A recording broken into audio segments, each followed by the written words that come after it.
Hi, welcome to the Pursuit of Truth. So there were two things I saw on Sky News recently. I may put the links or record a bit of the clips so you can hear them. One was about Sir Keir Starmer, the Prime Minister of the UK. It was an interview with Beth Rigby, the journalist who made Boris Johnson cry. She was just as hard on Keir Starmer, rightly so, about his free gifts. What I don't understand is why, and maybe, I don't know, the thing that comes to my mind is the fact that he's worth, I think, isn't it 7 million or something? He's quite a wealthy person, he probably doesn't need this help. And why no one seems to mention that aspect of things. Because that would be my obvious question to him, is like when he's trying, like squirming there, trying to sort of say that, oh no, there was no money exchanged, and it was just that he wanted to help his son out with his GCSEs, and that, you know, there were lots of journalists and things, so he wanted to rent a flat, I guess it's nearby the school, which of course if he'd used his own money would have been perfectly fine. No problem in that, because you're worth 7 million, you're a very, very wealthy man, it's nothing to do with your job, at least in this case, nothing to do with your job. It may be a consequence of your job, but that's just part of it. But it was his sort of argument was somebody he knew just said, well, there's this flat, you can use this. Which, yeah, I guess maybe that is not such a problem, because if you've got wealthy friends, or if you just have friends, like even normal people have friends, and they say, yeah, come and crash in my flat type thing. Yeah, I guess and then they have to work out a figure. So I suppose that one, maybe you could argue out of that one, because someone could lend you a place. So there was no actual amount exchange. It was just a temporary thing. But the other things like the football tickets and the Taylor Swift and Arsenal and all the was it £3,000 of spectacles and thousands of pounds was it 18,000 for clothes? I mean, yeah, I know he's got to look good, and maybe some of that he could. I don't know it depends whether the job has a sort of his office has a budget for these things. I suppose he could argue that by using his rich, wealthy friends, it wasn't coming out of the taxpayer. So, I get that could be an argument as well. He didn't make any of these arguments, by the way.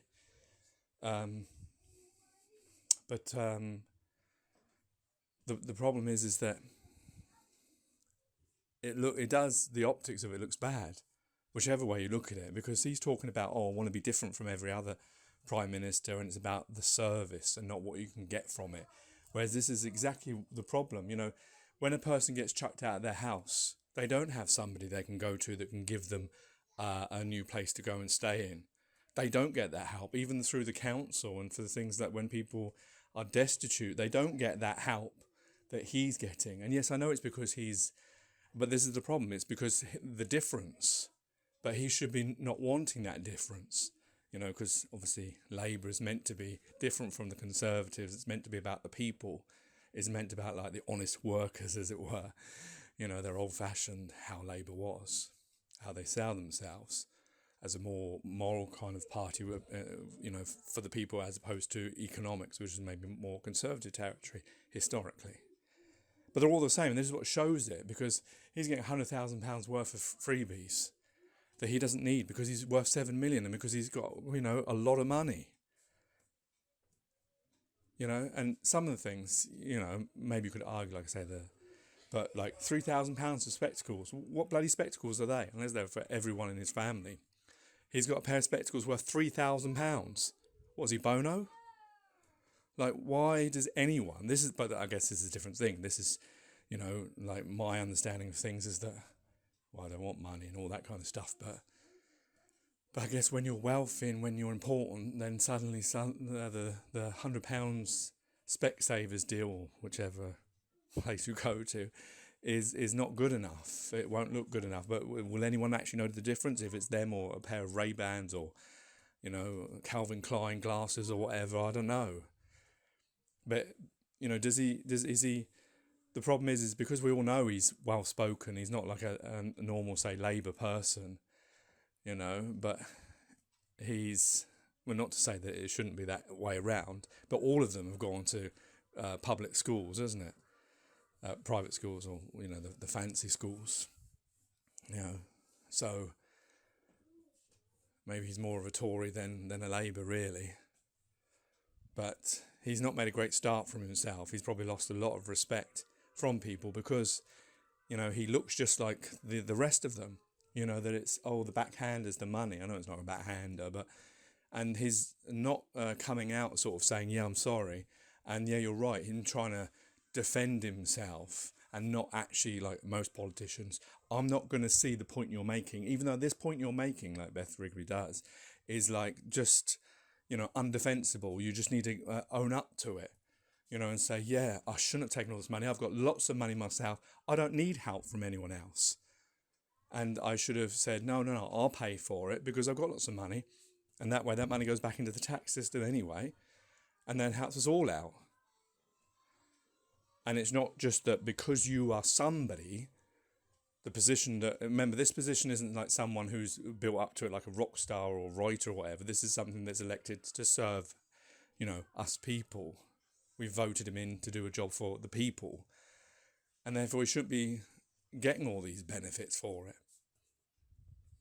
These, go to Arsenal. I mean, I think in one of the points he says, well, so, the sort of, or I don't know if it's him or someone else, mentions about as though he can't go to the football match anymore. Yes, he can go to the football match and sit with his friends if he wants to. All he has to do is pay for it himself. How much is an Arsenal season ticket? I don't know. It's probably a lot of money. £500, £1,000, I don't know what it is. Maybe for his big seats it's even more, if he's on the balcony or something, £10,000 a year. But I bet he can probably afford it. Let's have his tax returns and see if he can afford it.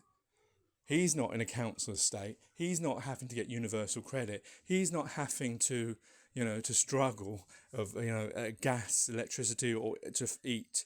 He's not on the, the bread line.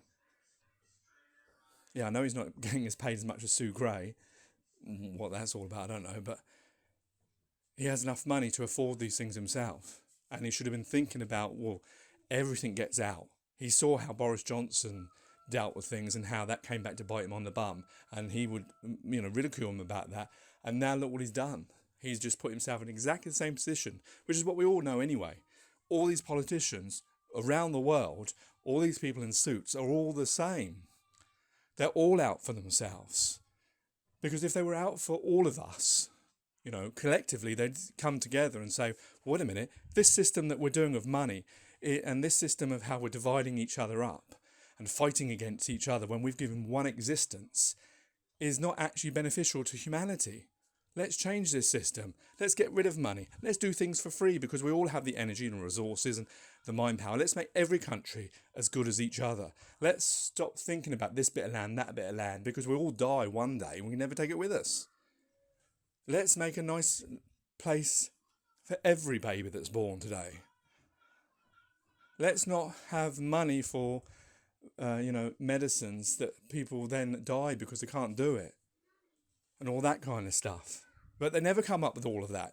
None of these people in power, whether it's religious or whether it's educational, whether it's science, whether it's politics, none of the people in power or technology, they never come up with these kinds of thoughts.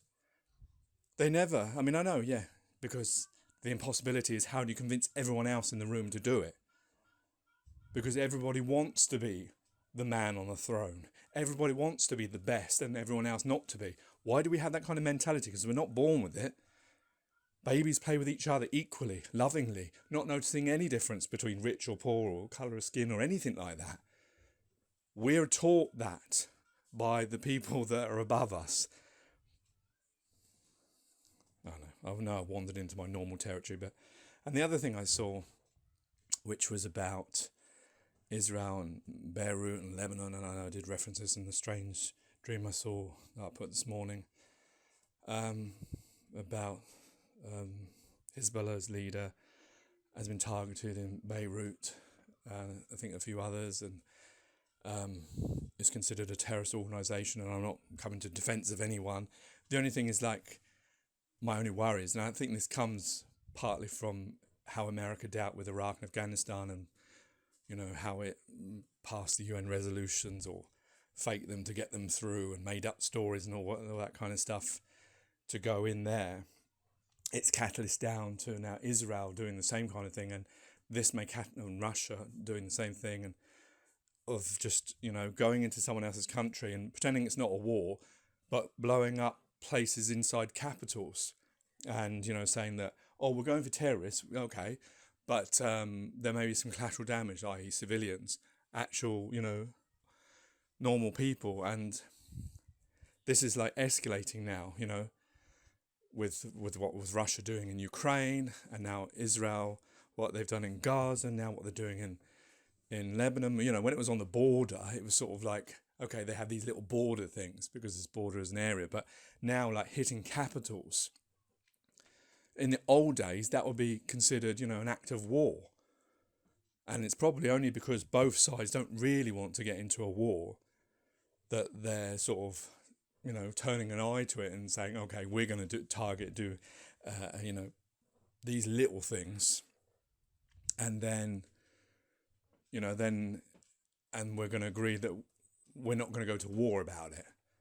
But how many things do you do before, say like Iran, they suddenly say that, okay, now we are going to go to war. I don't know, can Iran afford a war? Do they have enough weapons? Because the problem is once it goes against Israel, then America's drawn in, and the Europe is drawn in. And then we're all into this thing that, no one wanted. Anyone of peace didn't want. And I get because what happened on October 7th, the massacre there and many other things. And, this story is very more complicated. It's not just about one event. It's about huge events that have happened over the time, the different wars, the Second World War, how Palestine was got, all that kind of stuff. So there's loads of things that have taken place, and either side have been doing things that, could say are morally unjustifiable. You can pick a time and then only look at that, but that's not a true thing. There's lots of these things. So, but just the worry from watching this is what's going to happen next. Are we on the brink of some massive thing? Is this going to also, because of the way that Israel is just wantonly going into other sovereignties, when it's the border, that's a different thing because they have these squabbles between each other, but going into capitals.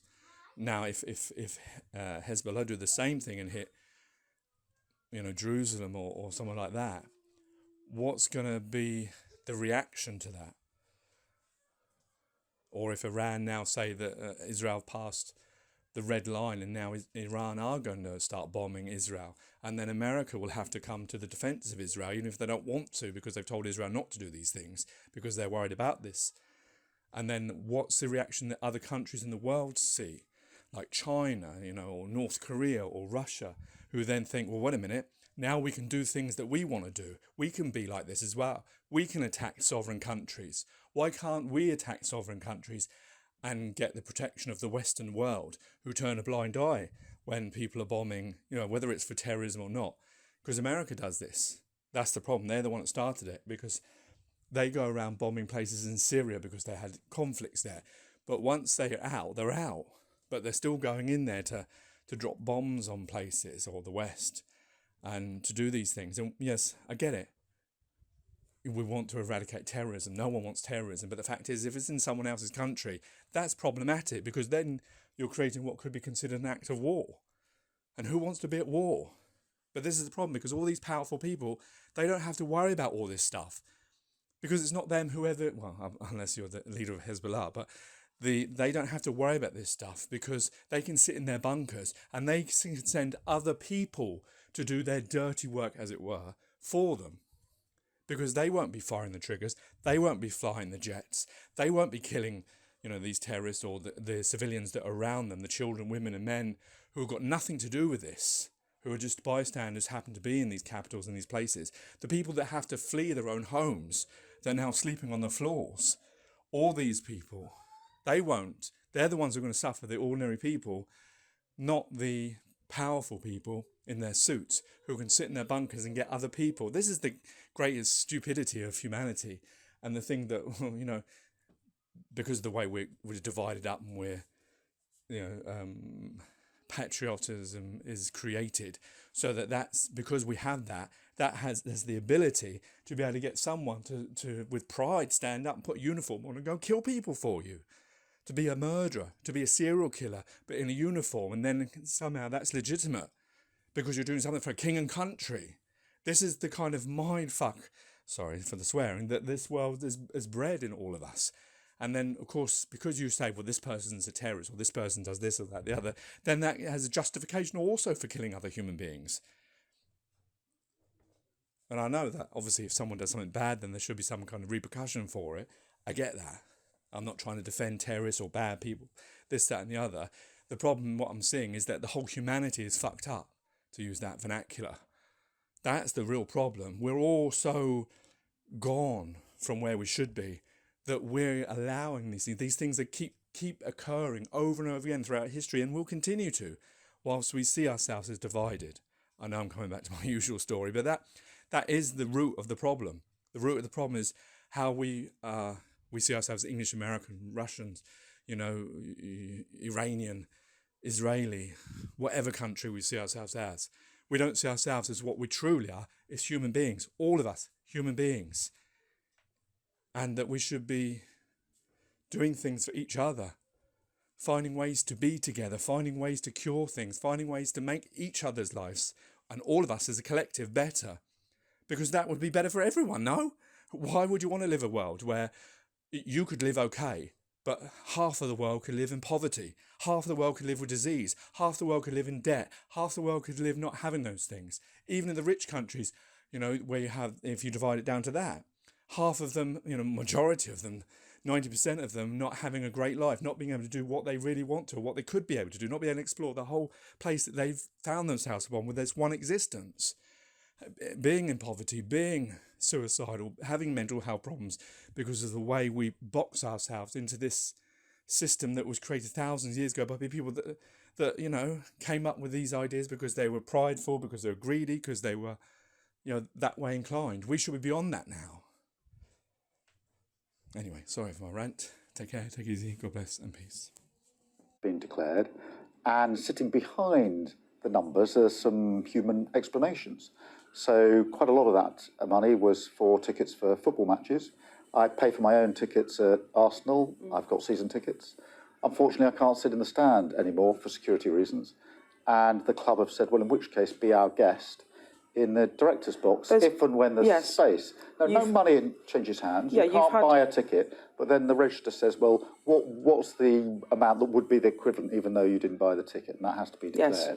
Now, that means if I didn't do that, I couldn't go to Arsenal. I go with my boy. Second example I'll just give you is some of that money was for the loan of a flat during the election period. No money changed hands. Yes, and that was related to your son. Yeah, there was no cash adjustment. We had a situation where the election was called, not when we expected it, I think most people. My son happened to be in the middle of his GCSEs. That means there are a lot of journalists outside the front door and in the street. I'm not complaining about that, but if you're 13, as my girl is, if you're 16, as my boy is, that's quite hard to navigate when you're concentrating on GCSEs. Now, hear me out, because you put it to me. Yeah. So I said, we're going to get you out of here and get you somewhere where you can just study and get to school and back without having to go through all of that. And that's when someone said, well, in which case, I can make this flat available to you. It's safe, secure. He can get on with the job. No money exchanged hands. We didn't. No money exchanged hands. But for the registrar, no, but you put it to me. Let me just finish. But for the registrar's purposes, he says, well, I know you didn't pay and nobody gave you money, but let's work out what it would have been worth if it had been a commercial transaction, which it wasn't.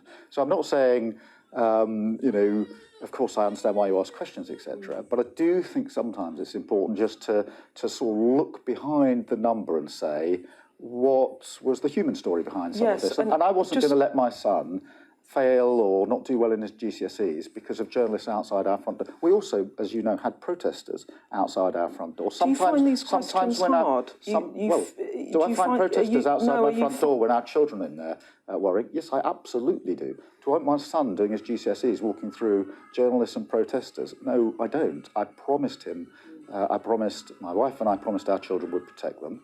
and we will. But in both those cases, no money changed hands. It was simply a gift from Arsenal. It feels to me you're a bit defensive. Like, do you feel you're being misunderstood on this, that we shouldn't be... That there are reasons behind all these expenses? I think it's really important you ask me the questions. That's why the declarations are there. But, this is just... I think behind some of these numbers is a human story, and it's all important sometimes just to explain what the story is. But I want to go back to the framing of it, which is, you have said that we are all in this together. You said in your speech yesterday, it's a shared struggle, a project that says to everyone this will be tough. To coin a phrase, we're all in it together. And for some of it, whether you like it or not, it will look to some people that we're not all in it together, that because of your position, you get privilege and freebies that other people don't have access to. Take GCSEs. There will be some people that would also want a private place, have a different environment where they would like their child to go so they could have a better opportunity. Do you see how it looks to some people that there's one rule for you in terms of being able to claim this stuff that other people don't have access to? Well, I think that's why the rules are there, to declare it. But look, every day... Do you get it, though? Every day... Do you get how it looks? If you're putting to me, Beth, that I should have stayed in my Kentish Town home and disrupted my son's GCSEs, that was the right thing to do, then I think you should put that to me. OK. Well, you're saying that you shouldn't have stayed in the home because you wanted to protect your boy. I wanted him to be able to do his GCSEs, and any parent would have made the same decision. I don't wake up every morning thinking about that. I wake up every morning thinking I've got a mandate to change the country. I've got a mandate to improve living standards. I've got a mandate to improve the health service. I'm trying to talk to you about the optics of it, Prime Minister. If I go back to what you claimed in opposition, 4,500 on holiday accommodation, 16,000 on clothing, nearly £3,000 on glasses, over £35,000 in football, concert tickets, rugby, the races, over £17,000. There might be human reasons for it, but do you understand the optics of it when you are the Prime Minister that said you were going to do politics differently? It looks like you're claiming loads of freebies. Well, do you get it, even if you don't agree with it? I've given you my explanation, and I can't improve on that. If people think that my decision to try and protect my son's GCSEs was the wrong one, they're free to do so. There's lots of other things in that, but it's not about your son. If people feel that I should insist on sitting in the stands at Arsenal, notwithstanding the cost to other people, that's their the concert tickets, there's other things in that. Well, on the clothes, I mean, look, in the general election campaign, we're busy, and lots of people want to help, and in this particular instance said, well, I can help with sorting out some clothes. In opposition, that's one thing. What I would say now is I won't be doing donations for clothes again. There won't be any declarations like that. But look, I think that's a matter of judgment for individuals. And Beth, I might just gently say, Sky invite us to quite a lot of hospitality events. Your summer party is a great party costing thousands of pounds, and you invite me every year. Presumably, you want politicians to continue to come, and part of that is how politics. And that's why the declarations are really important. What I'm trying to get to, which I think I can see, but perhaps you can't, is that for some people out there, it looks like you were going to do politics differently, and now they're seeing that you're claiming for lots of freebies, and it feels less of a clean break, and to some, a sort of continuity Johnson of getting rich friends to pay for stuff. Well, I've given you the explanation. But do you just not accept that? Am I just... I understand why you're asking questions. I understand why you're asking questions. And of course you're right to ask questions. And because you've asked questions, I've given my explanation about why it is that I don't go in the stands at football now, why it is that I wanted to protect my son in his GCSEs, why it is that, my judgment call has been that when you've invited me to the Sky party costing thousands of pounds every year, I've accepted that invitation and come along. And you would see that as a work event. Would you see a Taylor Swift concert as a work event, for example? I think it's a judgment call for each So you don't MP. want to change the rules? I think it's a judgment call for each Member of Parliament. So you're not going to change the rules, just to be clear. You don't think the rules need reviewing in light of some of the backlash? On the question Two-thirds of the public think you should not accept these tickets. It's a judgment call. In relation to clothing, then I have made the decision that I won't accept donations for clothing. That was something that was done in opposition. We're now in government, so you won't be seeing those declarations. Okay, Prime Minister, one other thing. Conference has just voted against the emblematic policy of your government cutting winter fuel allowance for pensioners. It's been rejected by your own party, your first conference as Prime Minister, and they have voted you down. It's not just Labour, it's the country that's not with you on this policy. It's bad politics. Well, I do understand why people are concerned about it, but we inherited a £22 billion black hole. That's money that was off the books that the last government hid from the public. That's got to be dealt with in year.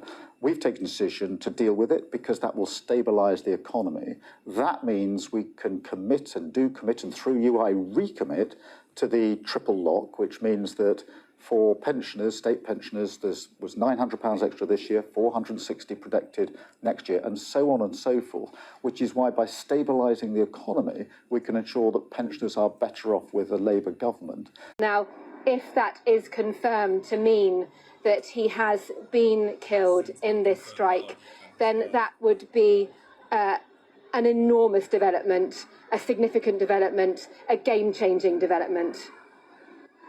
Well, indeed. And Deborah, as you say, this comes after strikes by the Israelis on targets in Beirut, both last night and overnight. Last night, they said that they were targeting the headquarters of Hezbollah, and it was believed that indeed the leader of Hezbollah, Hassan Nasrallah, was their target. We have since had more strikes overnight in other areas of Beirut and Lebanon, and we will get more details on the effects of that as well later.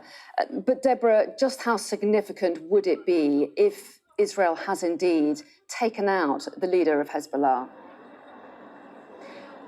It's impossible to overstate the significance of this. It is a huge moment. Hassan Nasrallah has been an arch foe of Israel for many decades, and since this escalated offensive by Israel against that group, there has been questions about whether or not they would try to take out the leader.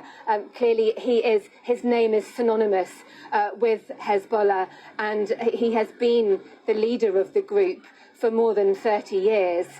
So the elimination of him, as Israel would say, would deal a catastrophic blow to that organisation and also to Iran, the chief backer of Hezbollah. The Iranians now will be left with a huge decision about how to respond to such an act. Up until this moment, they've been restrained in blow upon blow that Israel has dealt upon Hezbollah and other allies to Iran, including Hamas. And yet the killing of Hassan Nasrallah would be a moment like no other in this conflict, and clearly Iran would need to respond. How it chooses to do that would be clearly what we don't know, but Israel will be hoping that its allies, were that to happen, would step in to help defend it. And Deborah, just to let you know that we have just had a statement from the IDF, and let me just read this to our audience now.